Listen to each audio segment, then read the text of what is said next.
Hola, bienvenidos. Mi nombre es José Manuel López García. Formas de hablar en público. En este vídeo quiero explicar algunas cuestiones relativas a las formas de comunicarse de forma pública. Cuando me refiero a esto, pues estoy diciendo que según lo que se esté hablando o comunicando, pues hay que utilizar determinado tipo de estrategia que puede ser diferente. Por ejemplo, a la hora de pronunciar una conferencia ante un auditorio público que puede ser grabada, por ejemplo, pues los comunicadores, los ponentes, los profesores, los investigadores que pronuncien esa ponencia o esa conferencia pueden dictarla de distintas formas. Por ejemplo, pueden llevar un guión o unos esquemas para, diríamos, desarrollar mejor la exposición hablada. Pero también pueden usar otras técnicas. Por ejemplo, ha habido grandes filósofos como Fichte, por ejemplo, y también como Rudolf Carnap y otros, que, por ejemplo, escribían sus propias lecciones o conferencias y luego las leían ante el público.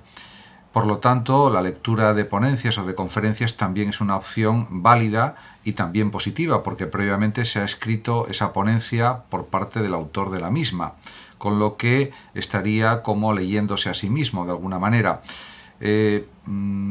A veces siempre se ha criticado esta forma de leer, por ejemplo, los propios escritos o pues un capítulo de un libro o un fragmento de un texto de otro libro, etcétera. Pero hay que reconocer que es un derecho de los ponentes, de los conferenciantes, el hacerlo. Es verdad que parece más ágil y más flexible cuando pues se pasa pues a una exposición fundamentada en algunos puntos que se desarrollan, se explican, se matizan, etcétera, o a veces en síntesis de algunos temas más complejos y más amplios, pero esas posibilidades siempre están abiertas para el comunicador. En este sentido, pues es verdad que parece más ágil una comunicación, por ejemplo, que está siendo repentizada, o sea, que está siendo dicha sin ningún papel delante.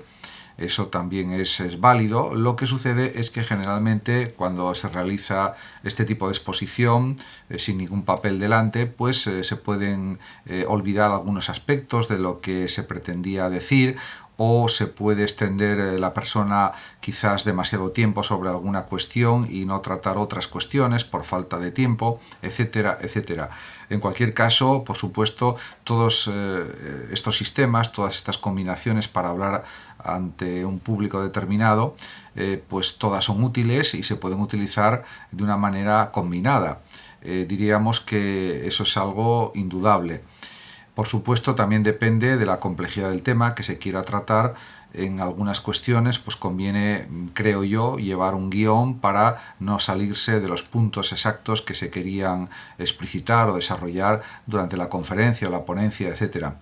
En cualquier caso, diríamos, eso ya depende de los intereses del conferenciante, de la forma de ser del mismo y de cómo quiera desarrollar su propia exposición comunicativa.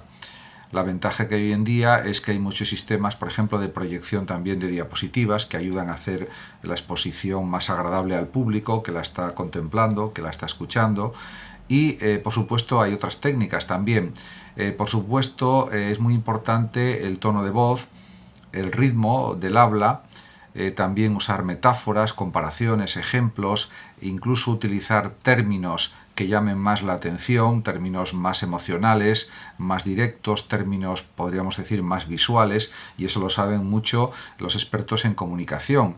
Pues hay, por ejemplo, numerosos vídeos que se dedican a estas cuestiones, cómo utilizar metáforas, alegorías, comparaciones, un lenguaje más visual para atraer más la atención de los que están viendo pues, y escuchando una comunicación del tipo que sea. Puede ser una conferencia, pues una clase, una lección magistral, etcétera. Y en ese sentido son herramientas útiles.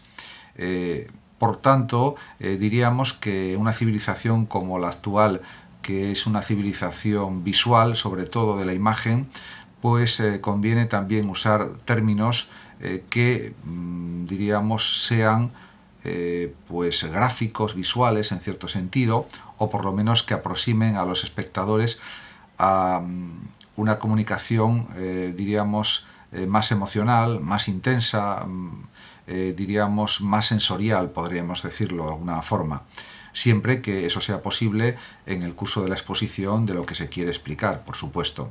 Muchísimas gracias a todos por su atención, saludos como siempre a los oyentes de Radio Sofando de México, y por último decir que los que lo deseen pueden compartir este vídeo en sus redes sociales, darle like o suscribirse a mi canal de YouTube.